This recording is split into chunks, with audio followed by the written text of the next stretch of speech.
Magandang hapon po at narito na ang resulta na ating 5 p.m. Visas o Lottery results today.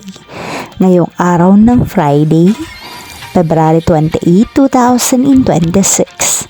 At para po sa draw natin ngayon ay ang 3D Lotto at ang 2D Lotto. At para po sa Lotto More updates, pasubscribe na lang din po ako sa aking channel at pahit na din ng notification bell.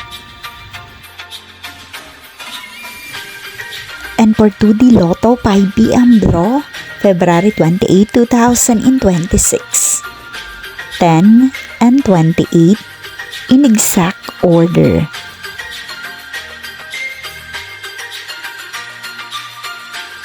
And for 3D Lotto 5 p.m. draw, 9, 3, and 1 in exact order. Maraming salamat po sa inyong panonood.